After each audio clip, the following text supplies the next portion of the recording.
భక్తి భాస్కర ప్రేక్షకులకు నమస్కారం. భారత నీతి కథల్లో మరో కథ. ఆపదలు వస్తాయని తెలిసి ముందే జాగ్రత్త పడేవారు కొందరు ఉంటారు యువకులు. కొందరు ఆపద వచ్చినప్పుడు చూసుకుందాం లేని ఊరుకుంటారు కొందరు. కొందరు ఆపదలు వచ్చిన తర్వాత తప్పించుకోలేక మరణిస్తారు ఆపదల్లో. ఈ ముగ్గురిని జాగ్రత్తగా చూసుకోవాలి సమాజం అని హెచ్చరిక చేస్తోంది ఈ భారతంలో నీతి కథ. అయితే ఒక మడుగులో 3 చేపలున్నాయి. ప్రాప్త కాలజ్ఞుడు, దీర్ఘదర్శి, దీర్ఘసూత్రుడు, ఆ 3 పేర్లు. అయితే ఆ మడుగులో చాలా రోజులుగా స్నేహంగానే ఉంటున్నాయి అవి. ఆ 3 చేపలు ఎంతో స్నేహంగా ఉంటుంటే అందులో ఒక చేప చెప్పింది, ఈ మడుగు ఎండిపోతుందేమో, మనం ఇందులోంచి బయటికి వెళ్ళిపోదామా అంటుంది. అంటే మరొక చేప అంటుంది, ఎండిపోయినప్పుడు చూద్దాంలే, ఇప్పుడు అదేమి ఎండిపోలేదు కదా, మనం ఏం మాట్లాడగంటుంది. సరే ఊరుకుంటుంది. మెల్లిమెల్లిగా ఎండలు ఎక్కువైపోతుంటాయి, ఒకటి ఒకటి నీళ్లు తగ్గిపోతుంటాయి. కాబట్టి ఈ ప్రాప్త కాలజ్ఞుడికి భయం వేస్తుంది, ఈ తగ్గిపోతే ఆ వేటగాడు చేపలు వల పట్టుకొచ్చి మనని పట్టేస్తాడు, కాబట్టి మన ఆపద వస్తుందని తెలిసి ముందరే తప్పించుకెళ్ళిపోవాలని. ఆ 2 చేపలు అంటే, మేము రాము, నీ ఇష్టం, నువ్వేమన్నా చేసుకుంటారు. అప్పుడు ఆ ప్రాప్త కాలజ్ఞుడు అనే చేప ఏం చేస్తుందంటే మెల్లిగా నీళ్ళలోంచి అట్లాగా మరో చెరువులోకి వెళ్ళిపోతుంది, బతికిపోతుంది. ఇక రెండో చేప ఉంటుంది, వెళ్ళిపోతాను రా అంటే, నేను రాను, ఆ వేటగాడు వచ్చి వల వేస్తే అప్పుడు ఆలోచిస్తాలే, చూద్దాం అంటుంది. అంటే ఆపద వస్తోందని ముందు జాగ్రత్త పడడం అనేది లేదనమాట. ఆపద వచ్చింది, నిజంగానే వాడు వచ్చాడు. ఇదేం చేస్తుంది అంటే, తను చచ్చిపోయినట్టుగా ఒక తాడుకి గట్టిగా నాలుగు ఖర్చు ఉండిపోతుంది. ఆ వచ్చినవాడు ఏమనుకుంటుంటే, ఇది చచ్చిపోయిందిలే, దీన్ని నేనేం చేస్తానని దాన్ని తీసుకెళ్ళి నీళ్లలో వదిలేస్తాడు. అది నీళ్లలో బతికిపోయి మెల్లిగా బురదలో నుంచి ఉండి కొంతకాలం అయి వీడు వెళ్ళిపోయిన తర్వాత మళ్ళీ బయటకు వచ్చి బతుకుతుంది. ఇంకో 3వ వాడున్నాడు. వాడికి అసలు ఆపదను తప్పించుకోవడము తెలియదు, ఉపాయము రాదు, స్నేహితుల మాట కూడా వినడు.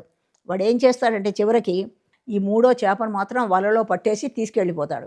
అప్పుడు అనుకుంటుంది, అయ్యో నేను ఎంత తొందరపడ్డాను, నా స్నేహితుల మాట వినిట్టే ఈ ఆపద నుంచి నేను తప్పించుకునేవాడిని కదా అని. మన సమాజంలో ఎన్నో చూస్తుంటాం, రానీలే, ఆపద వచ్చినప్పుడు చూసుకుందాంలే, ఇప్పుడేం తొందర లేదు అంటుంటారు. తొందర లేదు అని కాదు, మేలు కీడు ఎక్కడ జరుగుతుందో తెలుసుకుంటే ఆ కీడు రాకుండా ముందు జాగ్రత్త పడడం చాలా ముఖ్యమైన మానవ ధర్మం. అది మనం నిర్లక్ష్యం చేస్తున్నాము అని యువతకి ప్రత్యేకంగా హెచ్చరికలాగా ఈ భారతంలో నీతి కథ మనకి అద్భుతంగా చెప్పింది. అలాగే భారతం నీతి కథలో మరో ముఖ్యమైన కథ, జనమేజయుడికి కుక్క చెప్పిన బోధ, నీతి బోధ. మనకు ఆశ్చర్యం వేస్తుంది, జనమేజయుడు ఏమిటి, జనమేజయుడికి కుక్క నీతి బోధ చేయడం ఏంటి అని. కానీ వాస్తవంగా జనమేజయుడు ఒక యజ్ఞం చేస్తున్నాడు. అందరూ అక్కడే ఉన్నారు, దేశాల నుంచి వచ్చిన జనం, ప్రజలు అందరూ భక్తి శ్రద్ధలతో ఆ యజ్ఞాన్ని చూస్తున్నారు. ఇంతలో ఒక కుక్క, దాని పేరు సారమేయుడు, అంటే సరమ దేవతా శునకం. ఆ దేవతా శునకం యొక్క కొడుకు సారమేయుడు. వాడు యజ్ఞ భూమిలోకి వస్తాడు, కానీ యజ్ఞంలోకి రాలేదు, యజ్ఞ ప్రాంతాన్ని ఏమీ వాడు పాడు చేయలేదు, అక్కడెక్కడో తిరుగుతున్నాడు. అయినా ఈ జనమేజయుని తమ్ముడు చూశారు, కుక్క ఈ యజ్ఞ భూమిలోకి వస్తే ఎలా కానీ ఏం చేద్దామంటే దాన్ని కొట్టి వెళ్ళగొడదామని చెట్టు కొట్టి వెళ్ళగొడతారు. దాని కాళ్ళు చేతులు అన్నీ కూడా చాలా బాధపడుతాయి. ఆ కుక్క అక్కడితో ఆగకుండా ఏడ్చుకుంటూ తల్లి దగ్గరికి వెళ్ళిపోయింది. మనకి ఎవరికైనా బాధ వస్తే వెంటనే ఎవరి దగ్గరికి వెళ్తామంటే తల్లి దగ్గరికే కదా వెళ్ళేది, తల్లి దగ్గరికి వెళ్తుంది. అయితే ఆ సరమ అడుగుతుంది, ఏమైంది అని. ఈ జనమేజయుని తమ్ముడు నన్ను కొట్టారు అంటుంది.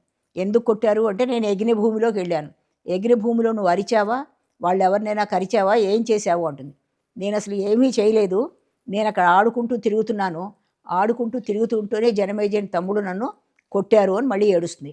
అప్పుడు తల్లి కదా శర్మ, అయ్యయ్యో అట్లాగెలాగానే ఆ శర్మ ఆ కుక్కను వెంటబెట్టిన కుక్క తల్లి కూడా యజ్ఞ భూమిలోకి వచ్చేస్తుంది. అందరూ అనుకుంటారు, ఇదేంటి అసలు కుక్క పిల్ల వచ్చిందంటేనే అశుభం అనుకుంటూ ఉంటే కుక్క తల్లి కూడా యజ్ఞ భూమిలోకి వచ్చేసింది అని. అది ఏం చెప్తుందంటే జనమేజయుడితో, నువ్వు ఒక మాట వినుతాడు రాజా, ఎవరైనా సరే అకారణంగా ఎవరినైనా బాధిస్తే, నిందిస్తే అనిమిత్త ఆగమములు వస్తాయి. అనిమిత్త ఆగమములు అంటే ఊహించినటువంటి కష్టాలు, బాధలు మీకు వస్తాయి. ఇప్పుడు ఆ కుక్క మిమ్మల్ని ఏమీ చేయలేదు, అది అక్కడెక్కడో విహరిస్తోంది. నీ తమ్ముడు ఆ కుక్కను ఎందుకు కొట్టారు? కాబట్టి జీవహింస చేసినట్టయితే దాని ప్రతిఫలం యజ్ఞం ఎవడు చేస్తున్నాడో వాడే అనుభవిస్తాడు. కాబట్టి ఆ కుక్కని కొట్టినందుకు నీ తమ్ముడు ప్రోత్సహించినందుకు నీ తమ్ముళ్ళకి కష్టం రాదు, కానీ నీ యజ్ఞం ఫలితం మాత్రం నీకు దక్కదు అని చెప్పి వెళ్ళిపోతుంది ఆ కుక్క తల్లి, కుక్కను అంటు పెట్టుకుని. అప్పుడు జనమేజయ అని అనుకుంటాడు, ఇంత పెద్ద యజ్ఞం చేసి ఈ కుక్క చేత శాపం పొందాను ఏమిటి అని చాలా బాధపడి ఒక గురువు, దేశాలు తిరిగి ఒక గొప్ప గురువుని సంప్రదించి ఆ గురువు ద్వారా మరొకసారి మళ్ళీ యజ్ఞం అతను చేసి సఫలీకృతుడు అవుతాడు. అంటే మనం జీవహింస చేయకూడదు అనేది ఎట్లా ఉంటుందంటే, చిన్న జంతువునైనా కూడా అనవసరంగా బాధించకూడదు. అంటే ఇదేం చెప్తుంది అంటే, జీవహింస మూగజీవాలైనా సరే వాళ్ళు కొట్టడం, బాధించడం లాంటి పనులు ఎవరు అది చెయ్యకూడదు అని ప్రత్యేకంగా చెప్పడానికి మనం చూస్తుంటాం. పిల్లలు స్కూల్కి వెళ్తూ ఆ మూల ఎక్కడో కుక్క పడి ఉంటే దాన్ని కరాళ్ళతో కొడతారు. అట్లా జీవహింస ఎప్పుడు ఎవరు చెయ్యకూడదు అని చెప్పడం కోసం ఈ నీతి కథ మనకెంతో ఉపయోగిస్తుంది కదా.